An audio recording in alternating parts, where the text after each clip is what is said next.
उत्तराखंड वक्फ board ने जारी किया नोटिस, मुस्लिम कॉलोनियों को दिए अतिक्रमण के 50 नोटिस। नोटिस से मचा हड़कंप।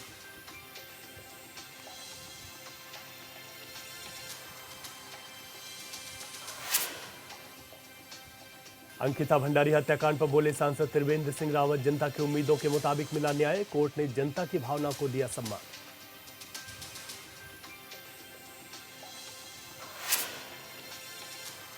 रुद्रप्रयाग गौरीकुंड हाईवे पर दर्दनाक हादसा, काकड़ागाड़ के पास पहाड़ से गाड़ी के ऊपर गिरा पत्थर, ड्राइवर की मौके पर मौत, 5 लोग हैं।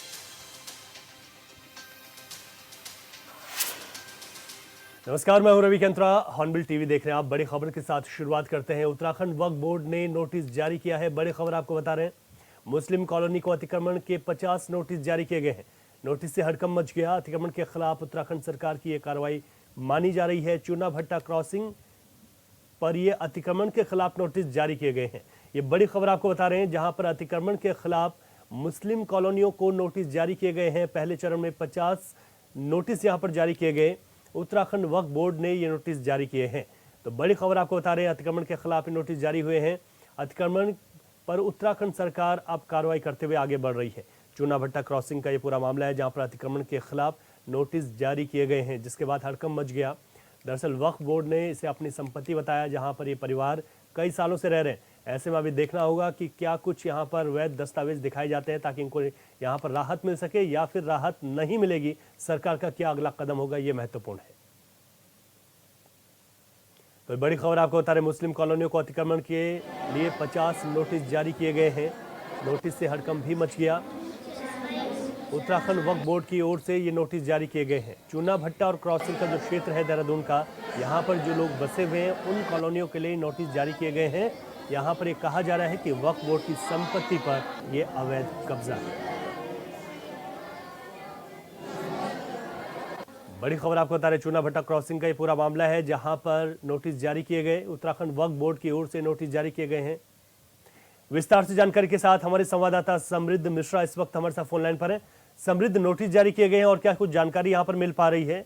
कितने लोग हैं और जो नोटिस जारी किए गए हैं उसके पीछे क्या वजह बताई गई है? बिल्कुल रवि, जिस तरीके से हम जानते हैं, प्रदेश की जो सरकार है वो लगातार सख्त कार्रवाई कर रही है अवैध अतिक्रमण के खिलाफ। पिछले दिनों में देखा रिस्पना और गंगा नदी के बगल में जो एलिवेटेड रोड बनने जा रही है, उसके बाद भी कई सारे लोगों को नोटिस भेजा गया था अतिक्रमण के मामले में। अब उत्तराखंड वक्फ बोर्ड की ओर से भी इस पूरे मामले में जो वक्फ संख्या 8 बताई जा रही है, यानी कि चूना भट्टा का जो क्रॉसिंग इलाका है, उसको वहां तकरीबन एक कब्रिस्तान है जो तकरीबन 100 बीघे का बताया जा रहा है। वहां पर 50 लोगों को अब तक जो है नोटिस भेज दिए गए हैं, शो कॉज नोटिस भेजे गए हैं, जिसके बाद ये कहा जा रहा है कि देखिए, अगर आप यहाँ रह रहे हैं तो आपको अपने सारे जो दस्तावेज हैं उसको हमारे सामने समक्ष रखना होगा। उसी के बाद आगे देखा जाएगा कि आपको वहाँ रहने की अनुमति दी जाएगी या फिर नहीं दी जाएगी। लेकिन इसमें एक चीज सरकार ये आश्वासन दिला रही है कि देखिए, वहाँ जितने भी गरीब मुसलमान खास तौर पे हैं, उनको कहीं ना कहीं दोबारा रीसेटलमेंट करने की बात यहाँ सरकार कर रही है। और ये कह रही है कि देखिए, अगर आपके पास सारे दस्तावेज हैं लेकिन फिर भी अगर आप ये अवैध अतिक्रमण की श्रेणी में आ रहे हैं, तो हम ये पूरी कोशिश करेंगे कि देखिए, आपको कहीं ना कहीं किसी और जगह जो है बसाया जाए। लेकिन समृद्ध, क्योंकि नोटिस जारी किए गए हैं, तो इससे पहले वक्फ बोर्ड की ओर से यहाँ पर इस जमीन को भी देखा गया होगा। इसको लेकर भी यहाँ पर वक्फ बोर्ड ने समझा है, क्योंकि अगर नोटिस जारी किए गए हैं तो क्या यहाँ पर तमाम जगहों पर ऐसे सर्वे किए जा रहे हैं कि लोग अवैध तरीके से बसे हुए हैं? बिल्कुल, देखिए, ये कहा जा रहा है कि देखिए, जितने भी लोग यहाँ रह रहे हैं, काफी लंबे अरसे से रह रहे हैं, वहाँ स्थानीय लोगों का साफ तौर पर ये कहना है कि देखिए, हम जब बिजली का और पानी का बिल दे रहे हैं तो अवैध अतिक्रमण के हिसाब से सरकार यहाँ कह रही है। दूसरी चीज इसमें गौर करने वाले देखिए ये भी है कि जितने भी लोग वहां पर हैं, वो सब जो है ये कह रहे हैं कि हमें अगर नोटिस भेजा गया तो हम भी इसका जो जवाब है वो कानूनी कार्रवाई के दायरे में रहते थे, इसका हम भी नोटिस देंगे। और ये भी देखिए, गौर करने वाली चीज इसमें देखिए रवि ये भी है कि जब पूरा वक्फ संशोधन का मामला कोर्ट में चल रहा है, उसके बावजूद भी अगर देखिए यहाँ मामला दिया जाता है, पूरा मामला कोर्ट में होने के बावजूद भी वक्फ संशोधन का मामला, और अब ये वक्फ कानून के तहत जो है उत्तराखंड वक्फ बोर्ड अगर इनको नोटिस भेज रहा है, तो लोग सवाल ये खड़े कर रहे हैं कि आखिरकार हम जाएं तो जाए कहाँ। ठीक है, और समृद्ध, इस पर क्या कुछ निर्णय होगा, ये महत्वपूर्ण हो जाता है। शुक्रिया आपका। आगे बढ़ेंगे। बेटी की याद में आंसू तो परिवार के बहेंगे ही, लेकिन आज उत्तराखंड के लोगों के मन में बैठी टीस कुछ हद तक शांत जरूर हुई होगी। उत्तराखंड के बहुचर्चित अंकिता भंडारी हत्याकांड में कोटद्वार कोर्ट ने फैसला सुनाते हुए तीनों आरोपियों को दोषी करार दिया और उम्र कैद की सजा सुना दी। फैसले के बाद कई तरीके की प्रतिक्रियाएं भी सामने आई हैं। इस रिपोर्ट में देखिए।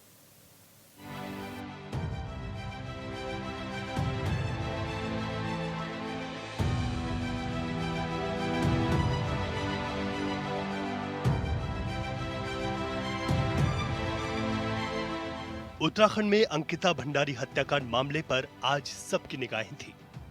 18 सितंबर 2022 को यमकेश्वर के वनंतरा रिजॉर्ट में रिसेप्शनिस्ट का काम करने वाली अंकिता भंडारी की हत्या कर दी गई थी।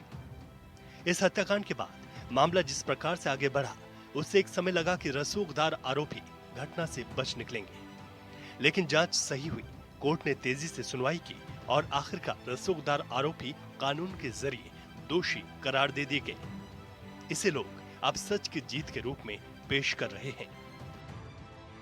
कोर्ट का बड़ा विस्तृत निर्णय है और सभी धाराओं में कोर्ट ने अपना निर्णय दिया है, जिसमें आजीवन कारावास भी है 310 में, 302 में, और अन्य धाराओं में भी 5 साल की, 2 साल की ऐसी कठोर सजाएं हैं और आर्थिक दंड भी लगाया है।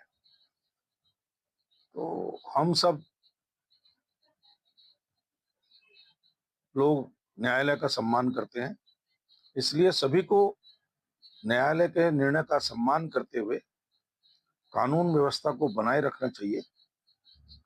जिनको न्यायालय के निर्णय से किसी प्रकार का असंतोष है, उनको उच्च न्यायालय का दरवाजा खटखटाना चाहिए। अंकिता भंडारी के जिस प्रकार से रिजॉर्ट में ले जाकर हत्या करने और उसके शव को चीला नहर में फेंकने का मामला आया, उसने आरोपियों के खिलाफ माहौल खड़ा कर दिया। एक सामान्य लड़की जब अपने सपनों को उड़ान देने घर से निकलती है, तो उसे कुचलने की कोशिश किस प्रकार की जाती है, यह घटना उसका उदाहरण है। अंकिता के माता पिता उसके गायब होने के 1 सप्ताह तक परेशान रहे थे। बेटी को खोजने की कोशिश करते रहे, लेकिन अंकिता का कहीं पता नहीं चला। विपक्षी पार्टी कांग्रेस ने इस पर अपनी प्रतिक्रिया दी है।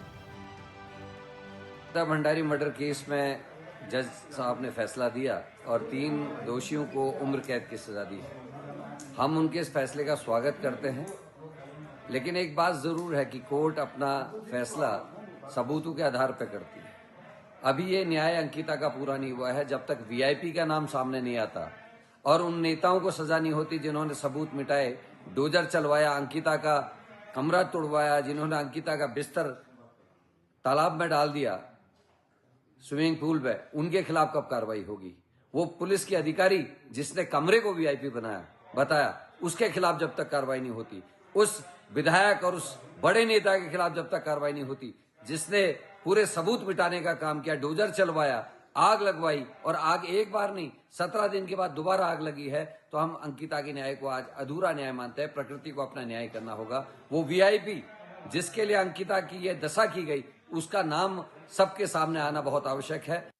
ये पूरा न्याय तब तक, ये पूरा प्रकरण तब तक, इस प्रकरण में न्याय नहीं माना जाएगा जब तक कि जो तथाकथित वीआईपी है, उस तथाकथित वीआईपी का नाम उजागर होकर उसको भी सजा न मिले, तब तक ये अपूर्ण है। इसलिए यदि अंकिता भंडारी के माता पिता चाहें तो इस प्रकरण में कानूनी सहायता के लिए, मैंने पहले भी कहा है कि हम पूरी तरह तैयार हैं और इस फैसले को कोर्ट में इस रूप में चुनौती देनी चाहिए कि अपराधियों को फांसी की सजा हो और वीआईपी का नाम उजागर होकर वीआईपी को भी सजा मिले। विपक्ष भले ही कुछ कहे, लेकिन आज न्याय हुआ है। इसके पीछे सरकार की सक्रियता देखी गई है। अंकिता की हत्या के बाद आरोपियों को 24 घंटे के अंदर जेल भेजा गया और अभी तक वह सलाखों के पीछे हैं। अंकिता भंडारी हत्या मामले में जांच के लिए एसआईटी का गठन हुआ। अंकिता हत्याकांड के आरोपियों पर गैंगस्टर अधिनियम के तहत भी केस दर्ज किए गए। धामी सरकार द्वारा अंकिता भंडारी के परिवार को 25 लाख की आर्थिक मदद भी दी गई। अंकिता हत्याकांड मामले में 500 पन्नों की चार्जशीट तैयार हुई और 100 गवाहों के बयान भी इसमें शामिल किए गए।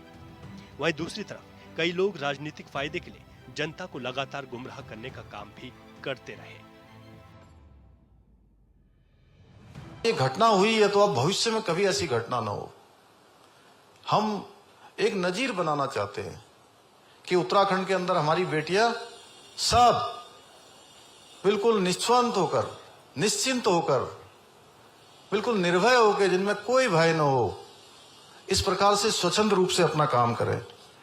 और हमारी बेटियों की जो सुरक्षा की हमारी जिम्मेदारी है, उनके साथ अन्याय करने वालों को न तो हमारे समाज में कोई जगह है, न ही हमारे राज्य में है। इस अपराध में कौन कौन जो है भागी है, सबको दंड और सबको सजा मिलेगी, ये हमने तय किया है। इस हत्याकांड ने उस मध्यम, निम्न मध्यम और गरीब वर्ग को झकझोर दिया, जिनके घरों में बेटियां बड़े सपने लेकर शहर जाती हैं, कमाकर परिवार की स्थिति सुधारना चाहती हैं। कोर्ट के फैसले ने अब इन लोगों में कानून के प्रति एक उम्मीद जरूर जगा दी है। ऐसा अपराध करने वाला कितना भी बड़ा क्यों न हो, उसे सजा जरूर मिलेगी।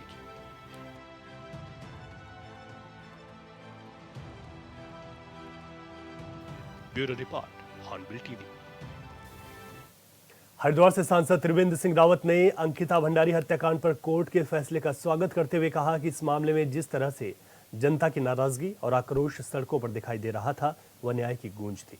उन्होंने कहा कि लोगों ने लगातार आंदोलन कर न्याय की मांग की और कोर्ट ने तीनों आरोपियों को उम्र कैद की सजा देकर जनता की भावनाओं को सम्मान दिया है। कि जिस तरह की वो घटना हुई थी, जिस तरह से उस घटना को अंजाम दिया गया था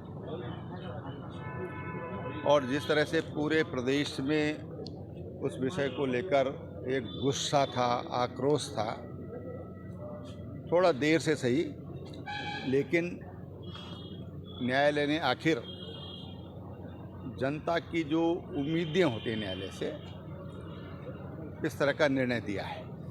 हरिद्वार नगर निगम के जमीन खरीद घोटाले में जल्द बड़ा एक्शन हो सकता है। बृहस्पतिवार को मामले की जांच कर रहे सीनियर आईएएस रणवीर सिंह चौहान ने अपनी जांच रिपोर्ट सचिव शहरी विकास को सौंप दी है। सूत्रों के मुताबिक जांच रिपोर्ट में तत्कालीन प्रशासक और एसडीएम की भूमिका संदिग्ध है, जबकि इस मामले में नगर निगम के 4 अधिकारी पहले ही सस्पेंड किए जा चुके हैं। बड़ी कार्रवाई के अंदेशे से नगर निगम हरिद्वार और जिला प्रशासन के अधिकारियों में हड़कंप भी है। हरिद्वार की मेयर भी जांच से संतुष्ट है। मेयर का कहना है कि मुख्यमंत्री पुष्कर सिंह धामी के निर्देश पर निष्पक्ष जांच हुई। उम्मीद है कि दोषी अधिकारी जल्द कार्रवाई की जद में आएंगे।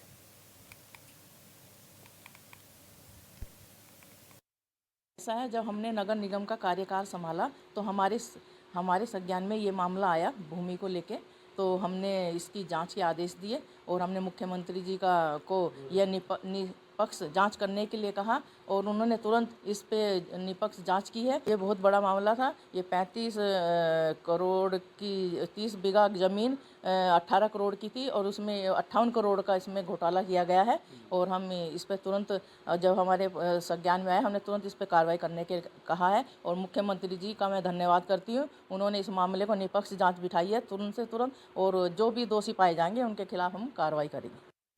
तो आपको बता दें कि नगर निगम की जमीन के घोटाले में यहाँ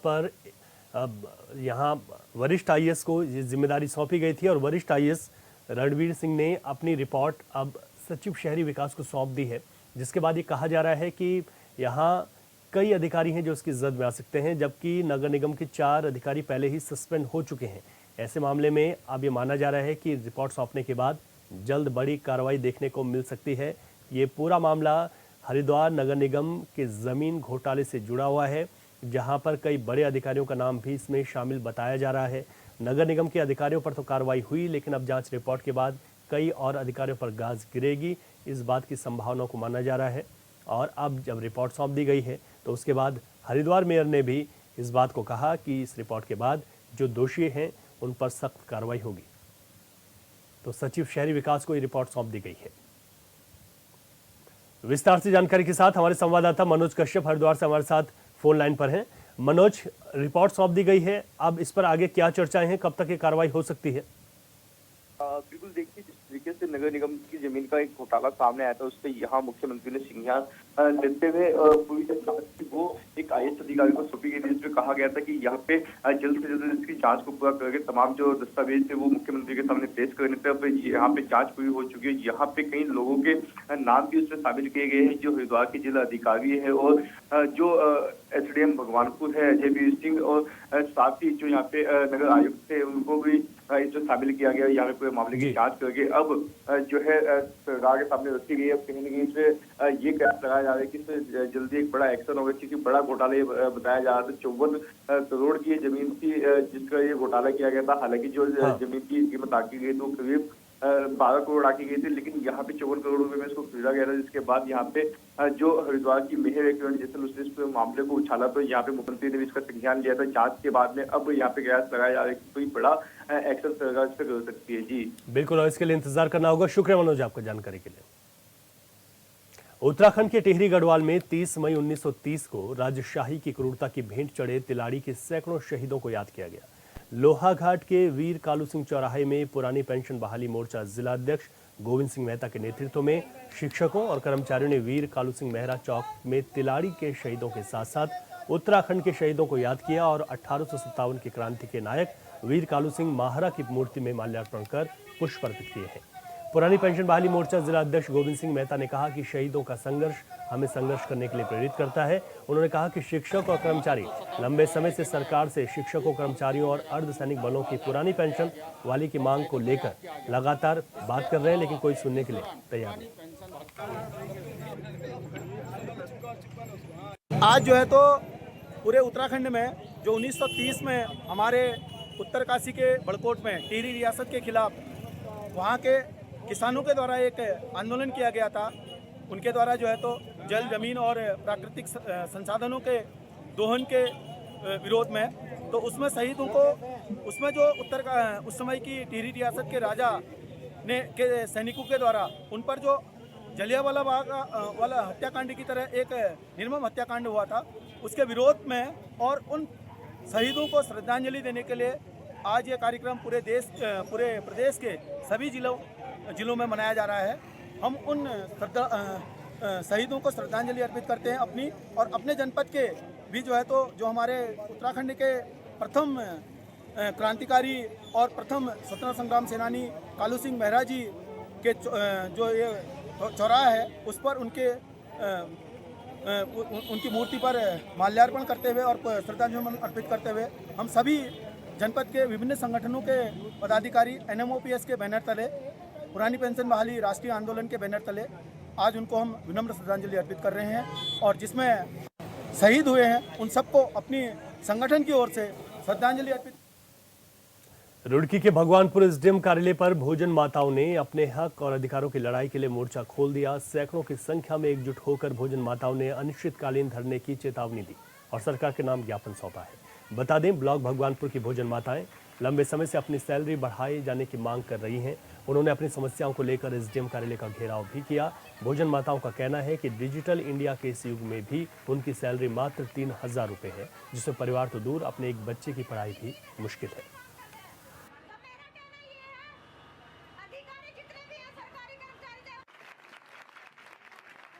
सर, हमारा मामला ये है कि हमारा वेतन बहुत कम है। दूसरा, भोजन माताओं को जब खाने पे रखा गया था तो केवल इनको खाना बनाने के लिए अपॉइंट किया गया था, लेकिन टीचर इनका शोषण कर रहे हैं। झाड़ू इनसे लगवाई जा रही है, शौचालय इनसे साफ करे जा रहे हैं। यहाँ तक कि जून की छुट्टियों में इनको पैसा नहीं मिलता। टीचरों को मिलता है, सब कर्मचारियों को पैसा मिलता है, तो इन लोगों को नहीं मिलता, लेकिन उसमें भी इनसे काम कराया जा रहा है। तीसरा ये है, अगर हम स्कूलों की दशा देखें, मिड डे मील को लगा लीजिए, आप शिक्षा को लगा लीजिए, प्राइमरी हो या जूनियर हो, वहाँ के अगर एक भी बच्चे को उठा करके हम ये पूछने लग जाएं कि तुम्हारे प्राइम मिनिस्टर कौन है, आपके मुख्यमंत्री कौन है, किसी को जवाब नहीं मिलने का। तो मैं ये कहना चाहूंगी सरकार से, सरकार ये नियम गरीब लोगों के लिए क्यों लागू करती है, इन अधिकारियों के लिए क्यों नहीं करती है। जब स्कूल में भोजन माता अगर नमक थोड़ा सा भी कम कर दे तो उसे हटा देते हैं टीचर, तो इन टीचरों पे क्यों नहीं लागू होता है कि अगर ये सही नहीं पढ़ा रहे तो इनको भी बदला जाए, इनको क्यों नहीं बदल रहे। एडिशन होता है जब तो 100-150 बच्चे होते हैं, एडिशन होता है, बाकी पूरे साल इतने बच्चे नहीं होते, कम से कम 60-70 बच्चे मान कर चलो, इतने ही आते हैं। कौन से गांव में हुआ? इब्राहिमपुर में सही। इब्राहिमपुर में जी। तो घोटाला है वहाँ पर? जी, इब्राहिमपुर में सही। किस तरह का घोटाला है वहाँ पर? जी सर, एक तो बच्चों का ही है और ऊपर से झाड़ू भी लगवाते हैं हमारे को जी, और चूल्हे पर खाना बनवाते हैं। सिलेंडर को कहाँ भरने को, सर सिलेंडर भरवा लो भाई, भी तो लकड़ी पड़ी से जलाओ पहले, ये बोलते हैं। तो बच्चों को जो भोजन मिलता है उसमें जो फल मिलते हैं वो भी जी सर मिलते हैं? जी मिलते हैं, बुधवार में, एक हफ्ते में एक बार, बुधवार वाले। और इस बुलेटिन में अभी के लिए इतना ही। खबरों से अपडेट रहें और देखते रहे हॉर्नबिल टीवी। इजाजत दीजिए, नमस्कार।